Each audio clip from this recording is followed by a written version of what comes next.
নিয়োগ দুর্নীতি মামলায় কলকাতা হাইকোর্টের ডিভিশন বেঞ্চের রায়কে বেআইনি বললেন রাজ্যের মুখ্যমন্ত্রী মমতা বন্দ্যোপাধ্যায়। এই রায়ের বিরুদ্ধে সুপ্রিম কোর্টে রাজ্য সরকার আবেদন করবে বলে বাতিল হওয়া শিক্ষক কর্মীদের আশ্বস্ত করলেন রাজ্যের মুখ্যমন্ত্রী। সোমবার রায়গঞ্জ লোকসভা কেন্দ্রের তৃণমূল কংগ্রেস প্রার্থী কৃষ্ণ কল্যাণীর সমর্থনে চাকুলিয়ার শীর্ষী হাই মাদ্রাসা ময়দানে বক্তব্য রাখতে গিয়ে হাইকোর্টের রায়কে ঠিক এভাবেই আক্রমণ করলেন মুখ্যমন্ত্রী। আজই শিক্ষক নিয়োগ দুর্নীতি মামলার রায় ঘোষণা করেছে হাইকোর্টের ডিভিশন বেঞ্চ। সেই রায় উল্লেখ করা হয়েছে প্রায় 1000-এর ওপরে শিক্ষাকর্মীকে 12% হারে সুদ সমেত টাকা ফেরত দিতে হবে। মুখ্যমন্ত্রী বলেন, আদালত একটি অমানবিক রায় দিয়েছেন। আদালতের এই রায়ে চাকরিহারা ছাত্রছাত্রী হতাশ না হওয়ার জন্য আর্জি জানিয়েছেন তিনি। মুখ্যমন্ত্রীর সভায় ইসলামপুর ব্লক কংগ্রেস সভাপতি সাদিকুল ইসলাম, চাকুলিয়া ব্লক কংগ্রেস সভাপতি মোহাম্মদ মুস্তাফা এবং গোয়ালপুকুর ব্লক কংগ্রেস সভাপতি নূর হাসান নূর তৃণমূল কংগ্রেস যোগ দিলেন। তিনি আরো কি বললেন শুনে নেব উত্তরের প্রহরীর এই প্রতিবেদনে। ছোট্টবেলায় পড়েছিলাম বাপুরাম সাপুরে, কোথাও আমার গাছ বাপুরে, দুটো সাপ রেখে যা, যার চোখ নেই কান নেই, নানা রকম ছোটবেলায় পড়েছি, কত 1-2 ভুলেও গেছি হয়তো। আমি এদের বলি, বোমা ফাটাবেন, বোমা। কি বোমা?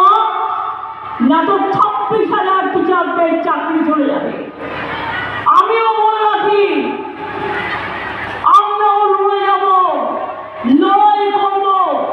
যাদের কথা বলা হয়েছে চাকরি বাতিল করা হলো, চিন্তা করবেন না, হতাশ হবেন না, কেউ জীবনে ঢুকে যাবেন না। আমরা সবাই আপনাদের পাশে আছি এবং যতদূর লড়াই করার আমরা লড়াই করব। একজনকে দেখলেন না, বিজেপি ভোটে দাঁড়িয়ে গেল, তার অর্ডার ছিল এটা। সুপ্রিম কোর্ট এটাকে স্টেট একদম স্যাটিসফাইড করে দিয়েছিল, দিয়ে বলেছিল নতুন ডিভিশন বেঞ্চ করে আলোচনা হোক। আরে কাকে নিয়ে করবেন নতুন ডিভিশন বেঞ্চ? বিচারের রানী নীরবে নিভৃতে কাঁদে, কতদিন আগে রবীন্দ্রনাথ ঠাকুর লিখেছিলেন। সবাই, আমি বিচারক নিয়ে বলছি না, রায় নিয়ে আমি বলতে পারি, এটা আমার অধিকার আছে। টোটাল রায়টাকে আমরা চ্যালেঞ্জ করছি, তার কারণ 26,000 ছেলে মেয়ে মানে প্রায় 1.5 লক্ষ 2 লক্ষ পরিবার।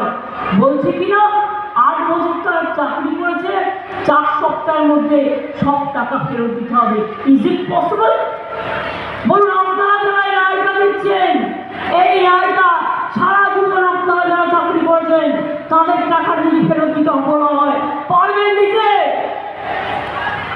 সবটাই তো সরকারি টাকায় চলেন, সরকারি গাড়িতে চলেন, সরকারি সিকিউরিটিতে চলেন। মানুষ আপনাদের সম্মান করে, আমরাও আপনাদের সম্মান করি। মনে রাখবেন, সারা ভারতবর্ষে বেকারের সংখ্যা হু করে বাড়ছে, আর আমরা যাদের চাকরি দিচ্ছি আপনারা আপনাদের আইনে কোথায়? এই অর্ডারটা বেআইনি অর্ডার, সেই জন্যই চ্যালেঞ্জ করে বলছি। অর্ডারটাকে আমি জাজকে বলছি না, অর্ডারটাকে বলছি বেআইনি অর্ডার। আমরা এটা নিয়ে উচ্চ আদালতে যাচ্ছি।